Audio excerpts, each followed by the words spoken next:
This is an image of the Pelican Nebula that has been partly stretched already, and I want to demonstrate the use of the high pass filter. To do that, I firstly need to make a new layer by using Ctrl J, and you can see on the right hand side here there's a new layer appeared which is identical to the background. Right, to get to the high pass filter we go to Filter, Other, High Pass, and then we change the pixel radius, and you know, if I go to the small values you can see it's very grey, go very high, and there's more detail showing, and we adjust it to a value where you can, well, what you can see is what is going to end up being sharpened. So I will leave it about there and say OK. I then change the blend mode for that layer using this button and down to overlay, and there we have done it. Now if I make the top layer invisible, you can then see the effect I have done. Right, so there is without the high pass filter, that's with the high pass filter, and the nebula has improved quite a lot. But unfortunately, if you look at the stars now, you'll find the stars have become rather nasty white blobs, looking rather like blobs of white paint. So that's with the filter, without the filter.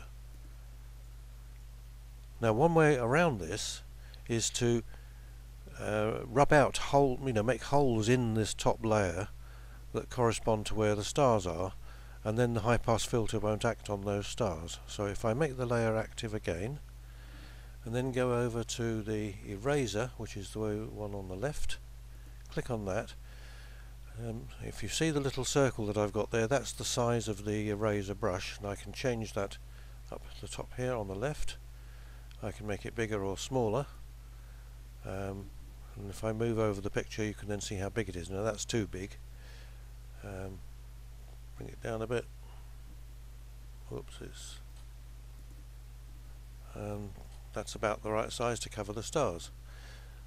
So if I now hover over a star, that'll disappear in a minute. If I hover over a star and click, what I've actually done is punched a hole in the top layer, and the star has now gone back.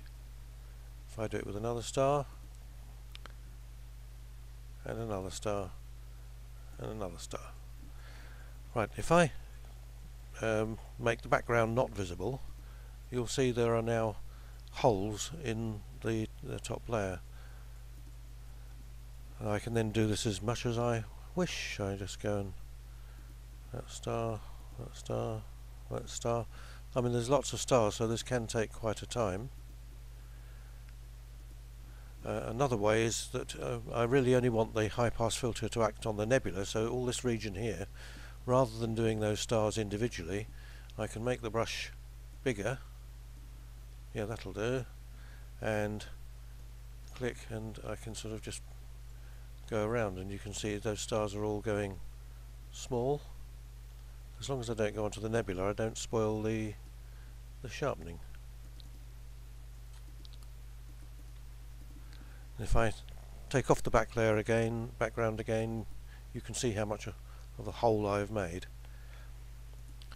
Well, the more time you spend with this method, the better you can make it, because you can deal with all the individual stars.